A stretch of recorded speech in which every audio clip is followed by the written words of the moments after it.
Shut up and sit down. तो चलिए आइए अब हम लोग पढ़ते हैं 12.3 वर्क सेंटर्स के बारे में, कार्य क्षेत्र के बारे में हम लोग पढ़ेंगे. Now you are well aware of the fact that each activity performed at home has a specific requirements and it would be best performed if it has a working area specified for it.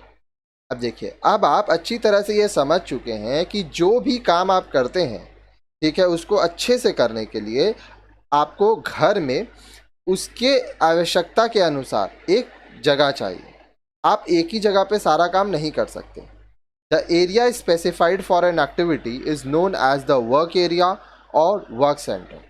अब किसी भी काम को करने के लिए आप जो जगह का इस्तेमाल करते हैं वह उसके लिए कार्य क्षेत्र, वर्क एरिया, वर्क सेंटर होता है.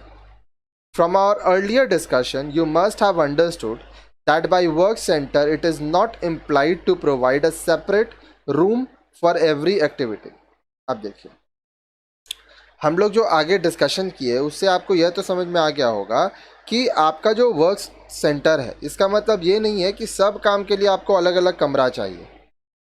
With space constraint in most modern houses it is not possible to have so many rooms. So it is desirable to link 2 or more similar activities which can be performed in a particular room. अब देखिए, अभी जो modern house जो है, अभी जो नया नया घर बन रहा है, उसमें स्थान की कमी रहती है. पहले गांव में लोग रहते थे तो गांव में बड़ा बड़ा घर रहता था, आंगन रहता था, तो लोग आराम से रह पाते थे. लेकिन शहर में जो मॉडर्न हाउस बन रहा है उसमें बहुत लिमिटेड स्पेस रहता है, तो इसलिए हम लोग को बहुत सारा कमरा नहीं मिलता है. तो हम लोग को क्या करना होगा, इस तरह से प्लानिंग करना होगा कि एक ही जगह पर हम लोग एक से ज़्यादा काम कर सकें. जैसे जो आपका बेडरूम है वो तो देखिए सिर्फ रात को सोने के काम आता है, तो सुबह उसमें आप पढ़ाई कर सकते हैं, ठीक है. या आप घर का अगर बेडरूम में जगह है तो वहाँ पे और भी बहुत सारे काम कर सकते हैं.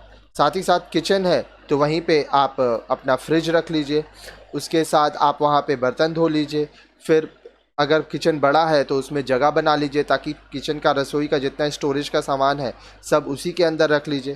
पहले क्या होता था, स्टोर रूम अलग से होता था, लेकिन अब ये ज़रूरी नहीं है अभी स्टोर रूम अलग मिले, ऐसा तो हर समय मुमकिन नहीं होता है. All that you need to do is to allocate space for each of the activities in that room.